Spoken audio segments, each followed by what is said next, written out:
C'est un débat, on va y revenir la semaine prochaine. Le premier invité de cette émission, c'est Monsieur Adolphe Voto. Il est directeur général adjoint de la télévision nationale. Monsieur le directeur général adjoint, venez, Monsieur Adolphe. Mais bon, ici, il vient comme cinéaste, réalisateur. Bon, il va nous expliquer, hein. Il a plusieurs casquettes. Monsieur Voto, bonjour et bienvenue. Bonjour, merci beaucoup. Il est des coutumes ici de choisir où vous voulez vous asseoir. Là, là, là, là, là. Bon, qu'importe, je suis déjà là. Allez, allez, bienvenue. Merci. On va s'installer. Merci beaucoup. Merci pour l'invitation surtout. Alors là, vous êtes dans la casquette du réalisateur, c'est ça, ou cinéaste? Ouais. Comment vous définissez? Bon, je suis dans plusieurs casseroles. Je suis enseignant fondamentalement. Je suis journaliste. Et du journalisme, ça me conduit vers le cinéma. Voilà. Vous sortez votre film ce soir en marge de la journée de la francophonie. Et ce soir, vous sortez un film. C'est quoi le film? Ouais. Comme on dit Un film documentaire, il faut le préciser. Un documentaire, comme on dit dans notre métier, en avant-première. Parce que c'est la première fois que le film sort. Ce n'est pas encore la grande première, mais en avant-première, ça sort devant un petit public. Voilà. Et donc, ça coïncide avec la semaine de la francophonie. Et j'ai été contacté par la direction de la francophonie pour qu'un film congolais soit projeté, parce que la francophonie, c'est plusieurs nations qui ont présenté des films cette semaine. Et on avait besoin d'un film congolais. Et par bonheur, ils m'ont contacté. J'en profite pour lancer déjà mon film qui est déjà prêt. Je lisais, je réfléchissais, j'ai dit, on va ouvrir une parenthèse, hein, qu'on va très vite refermer. Nous sommes la semaine des commémorations ou l'anniversaire de la francophonie, c'était hier, le 20 mars. Le gouvernement de la République a dit qu'on médite et vous sortez votre film. C'est pas contradictoire? Contradictoire, oui, mais j'ai pris la décision parce que c'est par rapport au contenu du film. Le film s'intitule La dette du sang. La dette du sang, en résumé, c'est que la communauté internationale nous doit beaucoup, nous les Congolais. Hier, lorsque le monde entier, le monde occidental, pour parler précisément, était en guerre, était en difficulté, le Congo est intervenu. Non seulement à travers l'uranium qui a mis fin à la guerre en 1945, mais surtout par les hommes. Et là, on n'en parle pas beaucoup. Beaucoup de Congolais, nos aïeux, ont donné de leur sang pour que la paix revienne dans ce monde. Et donc, aujourd'hui, que le Congo est en difficulté, que l'intégrité du Congo est remise en question, les Occidentaux n'en parlent pas. Ils sont indifférents, bien plus, ils sont complices. Et donc, c'était l'occasion, à travers de ce film, de leur dire, vous nous devez. Nous, on a fait couler le sang pendant que vous étiez en difficulté. Et donc, j'ai trouvé que c'était une opportunité pour passer ce message, parce que la francophonie, c'est à l'international. Et donc, ce film s'adresse surtout à l'international. Et j'ai pris la décision de faire passer ce film. Dette du sang, vous êtes très, j'ai envie de dire, très engagé avec les anciens combattants. C'est quoi votre histoire avec ces anciens combattants?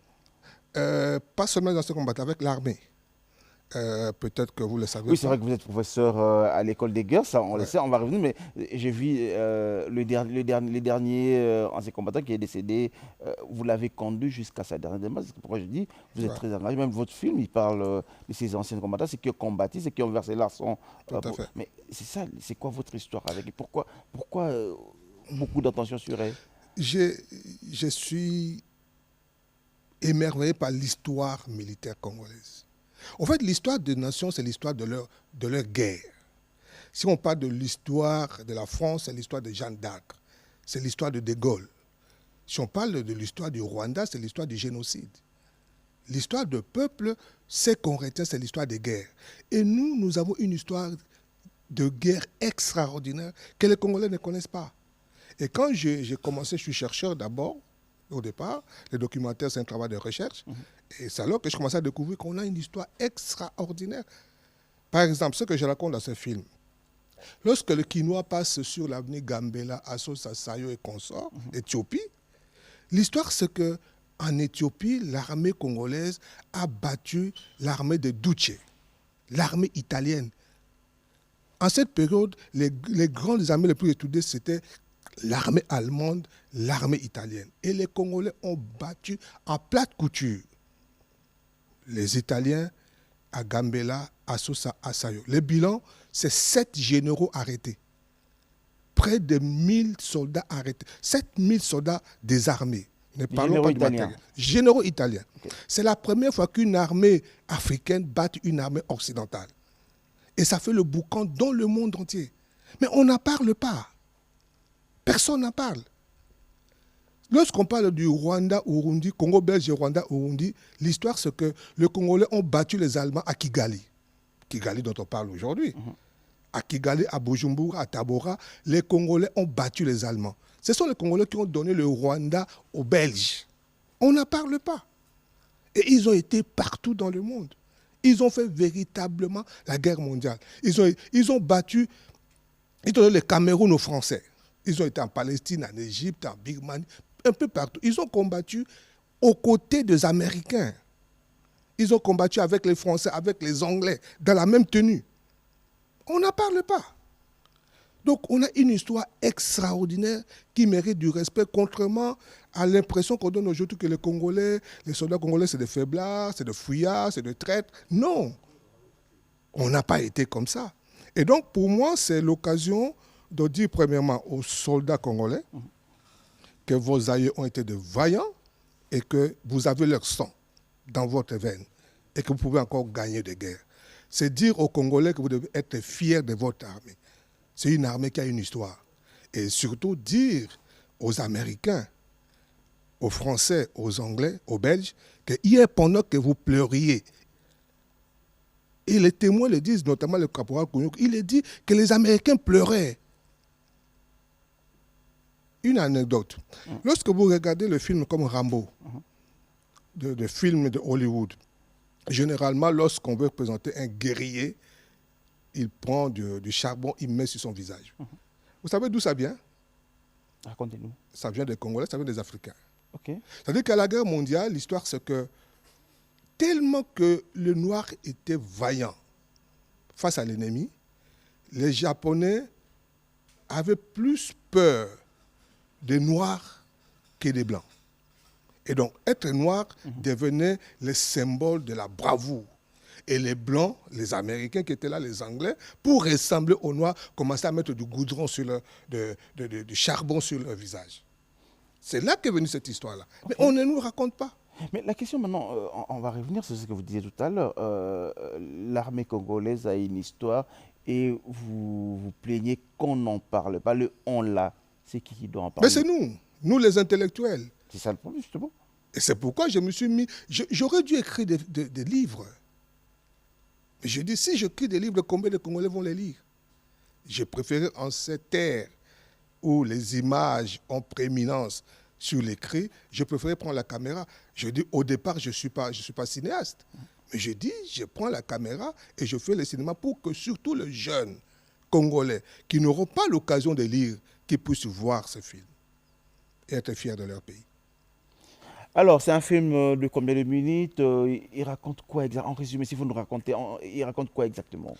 C'est un film au départ de 5-4 minutes. Ça, c'est la version classique de documentaire pour les festivals et tout. Mais pour les projections comme celle-là, nous avons réduit ça en 52 minutes. Vous savez, en matière de film, de documentaire, il y a une norme. C'est des doubles de 13. C'est par rapport à la télé. Donc, quand on fait un film de court-métrage de 13 minutes, les 2 minutes restants, c'est pour la pub. Et donc, soit c'est de 13, soit 13 fois 2, ou bien de 26, ou bien de 52, ou bien de 104. Et donc, on a toutes les versions pour toutes les circonstances. Alors, le film, il raconte, c'est sur base de l'histoire du caporal Kounyoukou, qui a la trame. Ça raconte l'histoire, la trajectoire de la force publique depuis la Première Guerre mondiale jusqu'à la Deuxième Guerre mondiale. Donc, tous les exploits qu'ils ont rencontrés, toutes les guerres qu'ils ont gagnées, et ça retrace, ça démontre que véritablement, ils ont fait la guerre mondiale. C'est eux qui ont fait véritablement la guerre mondiale. On démontre que même si ce sont les Belges qui ont recruté les Congolais, même si les Belges étaient des instructeurs, mais ce sont les Congolais qui se sont battus. Les rapports, c'était peut-être, par exemple, 1 sur 10, on pouvait avoir un instructeur, peut-être 1 sur 100. Il n'y avait pas assez de Belges, et les témoins le disent qu'il n'y avait pas assez de Belges. Donc nous racontons cette histoire-là, et nous suivons la trace du caporal Kounyoukou, qui est témoin au crime, hein, et c'est couplé par le témoignage des scientifiques et des historiens pour confirmer. Parce que les gens qui ont C'est vécu, le caporal Kounyoukou qui lui-même qui raconte qui ou bien... racontent l'histoire, Ok. mais sa version est confirmée par les scientifiques. Ok. Parce que lui, il n'a pas beaucoup étudié. Il dit des choses, il parle des choses naturellement. Mais les scientifiques viennent étayer ce qu'il dit. Et ce qui est bon, c'est que nous avons eu l'occasion de chercher des images intéressantes qui témoignent des images authentiques. J'étais, pour ne pas être indiscret, j'étais en Belgique pour chercher des images d'archives et confirmer ses propos. Et le film est recoupé des images d'archives qui montrent exactement que ce qu'ils ont fait, ce qu'ils disent, c'est vrai. Et on peut voir sur les images que ça a été des faits historiques. Maintenant, la question, c'est justement, je voulais arriver là, la question maintenant, pour les difficultés rencontrées. Parce que là, vous dites qu'il fallait aller jusqu'en Belgique pour trouver les images d'archives, c'est-à-dire que nous-mêmes, nous n'avons pas nos archives à nous. On comprend qu'il y a plusieurs difficultés que vous rencontrez pour réaliser ces documentaires. Mais ça, c'est notre histoire. Notre histoire, c'est que pour cette période-là, le plus gros des archives, c'est en Belgique. C'est en Occident. Et même après, nous-mêmes, on n'a pas la culture des archives. On n'a pas beaucoup conservé nos archives. Et même jusqu'à aujourd'hui, on a des difficultés pour conserver nos archives. Et pourtant, c'est vraiment une obligation parce que demain, c'est ça qui va rester. Surtout aujourd'hui où il y a la falsification de l'histoire du Congo. Est-ce que vous savez que ceux qui envient le Congo, notamment les Rwandais, toutes leurs recherches, c'est sur le Congo. Les jeunes Rwandais qui fassent un TFC, qui fassent un mémoire, qui fassent une thèse, qui écrivent un livre, c'est sur le Congo pour publier la version Tutsi de l'histoire du Congo. De nous imposer leur version. Ah ben, ils le font parce qu'ils ont conscience que c'est ce qui va rester. Quand cette génération va passer, ce sont ces livres-là qui vont rester. Ce sont ces films-là qui vont rester. Et donc les générations futures vont croire que c'est écrit dans un livre.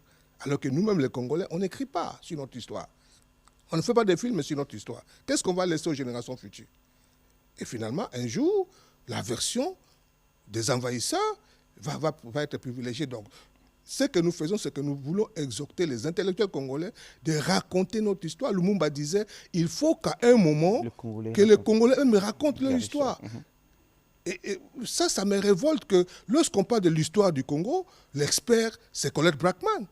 Lorsqu'on parle du film congolais, l'expert, c'est Thierry Michel. C'est pas normal. Thierry Michel ne connaît pas l'histoire de ce pays. Et c'est toujours des histoires orientées. Oui. Et donc, il est temps que nous, intellectuels, cinéastes, journalistes congolais, c'est pas normal que pour parler abondamment de la guerre au Congo, que ce soit Onana qui en parle, Charles Onana. Et nous, qu'est-ce que nous on fait? La question, c'est pas normal. Ils vous diront qu'eux, ils ont plus de moyens et quels moyens? Nous, on n'a pas de moyens pour le faire. Non, Jessie. J'ai fait des films sans moyens. Personne ne m'a financé. Je fais le film par passion. Qui vous a financé pour faire ces films? Pardon? Qui vous a financé pour faire ces films? Non, personne. Jusque-là, personne. Mon premier film qui a amené les rois de Belge pour venir décorer un caporal congolais à Kasavubu, dans les bas quartiers de Kasavubu à Gambela, je l'ai fait à mes frais. Personne ne m'a donné de l'argent. Ces films-ci, personne ne m'a donné de l'argent parce que j'ai une passion pour cette armée et j'ai une passion pour mon pays. Mais un livre, pour écrire un livre, on n'a pas besoin d'autant d'argent. Un livre, c'est la pensée. Dès qu'on a les manuscrits, on peut toujours trouver les moyens de publier. Et donc, je crois que c'est une irresponsabilité que nous avons, nous, en tant qu'intellectuels. C'est un devoir même de laisser des traces de ces pays. Sinon, les autres vont nous imposer leur histoire. C'est un devoir de laisser des traces. J'espère qu'on va continuer. C'est un débat passionnant. Et les films sortent déjà ce soir. Peut-être on aura en exclusivité la semaine prochaine dans cette émission un extrait pour le vivre. Après, donc ce soir, on doit se rendre au Centre Wallonie Bruxelles pour le regarder. Centre Wallonie Bruxelles à 19h. Voilà, le rendez-vous est pris. C'est la francophonie qui l'organise, ce n'est pas moi. En principe, je n'aurais pas dû. Parce qu'un film, ça a un coût, comme le dit. Je fais le premier film. Ça a conduit à révéler ces voyants combattants et à avoir ces décorations de la part du roi de Belge. Cette fois, j'ai déposé le film auprès du gouvernement à travers le ministère de la Défense, à travers le ministère de la Communication. Mais j'attends la réaction du gouvernement pour que ce film soit vu dans des camps militaires, dans des écoles militaires, par les Congolais, à la télé. Mais on ne peut pas continuer à faire des films et venir livrer ça comme ça à la télé. À un moment, on sera essoufflé. Mais le problème également, là, le problème, c'est nous-mêmes, parce que tout à l'heure, vous parlez de nos voisins qui écrivent des mémoires, qui écrivent des livres pour nous imposer l'histoire. Et nous, peut-être que notre gouvernement ne nous accompagne pas, beaucoup de gens voudront que notre gouvernement ne nous accompagne pas, n'accompagne l'intellectuel congolais à écrire ou à imposer l'histoire du Congo. Justement, ça devait être une démarche du gouvernement. J'ai apprécié ceux qui ont organisé la visite de Charles Onana ici. Eh bien, ça doit être comme ça. On doit encourager ceux qui écrivent notre histoire. Et il n'en manque pas. Il n'en manque pas de gens de valeur dans ce pays. Je sais qu'il y en a, mais il faut faire la promotion de la science. J'espère qu'avec le ministère de la Recherche, qui prend de l'ampleur de plus en plus, il y aura de financement pour la recherche. Dernière question, j'ai juste envie de vous poser cette question. Vous allez choisir de répondre à cette question ou pas. Comme intellectuel congolais, ça vous embête, ça vous gêne lorsque c'est Charles Onana qui écrit sur le Congo, c'est Alain Foka qui fait des gros reportages sur le Congo, ça vous embête? Non, pas du tout. Pas du tout. C'est des africanistes. Si vous suivez la carrière d'Alain Foka, il a travaillé pendant tous ces temps en France et par expérience, il s'est révolté. Il est révolté par tout ce qu'il sait, tout ce qu'il apprend. Il est revenu en Afrique pour conscientiser les Africains. Onana, c'est un africaniste. Il pense que... Vous savez, c'est peut-être nous les Congolais qui ne nous connaissons pas, qui ne connaissons pas la valeur de notre pays. Les Africains regardent le Congo et ils croient au Congo. Et ce n'est pas aujourd'hui. Hein? Lorsque hier, France Fanon déjà hier dit l'Afrique ressemble à un revolver dont la gâchette se trouve au Congo. Mais ça dit tout. C'est quand le Congo, ce pays qui est au centre, va décoller que tous les pays qui sont autour, qui gravitent autour, vont décoller. Tant que le Congo ne décolle pas, c'est un trou noir au cœur de l'Afrique. L'Afrique ne va pas changer. Et les Africains ont conscience. Et ils nous regardent. Et donc, quand ils voient ce qui nous arrive, ils y vont. Et donc, il revient maintenant à nous, les intellectuels, de nous réveiller. C'est pas... Vous voyez, le passage de Charles Onana ici, ça m'a indigné un peu que les gens commencent à parler de Charles Onana, pourquoi il n'écrit pas sur le Cameroun, pourquoi il vient nous donner des leçons et tout ça. Nous faisons le lit de l'ennemi. Non. Quelqu'un a dit qu'il y a 3 catégories de gens dans ce monde. Il y a des gens qui parlent de choses, c'est-à-dire du matériel. La valeur de quelqu'un, c'est sa voiture, c'est sa maison et tout ça. La deuxième catégorie, c'est des gens qui parlent des hommes. Ouais, Jesse, lui, c'est lui, sa femme, c'est elle et tout. Il y a des gens, troisième catégorie, qui parlent des idées. Alors, voilà comment les Congolais se comportent. Face à Charles Onana qui va prendre ton livre, on parle de Charles Onana. Non, le problème, ce n'est pas Charles Onana, les idées. Qu'est-ce qu'il nous présente comme idée, comme argument, comme message? C'est de ça que nous devons parler, et non de la personne. Et je suis indigné qu'on puisse se focaliser sur la personne de Charles Onana. Et ça, c'est des Congolais qui le disent, c'est vraiment très décevant. Monsieur Adolphe Voto, je vous dis merci d'être passé. Ce soir, on sera au Centre René Bruxelles pour regarder l'avant-première de ces films Crime des sangs. La dette de sang. La dette, pardon. Ce que l'Occident nous doit.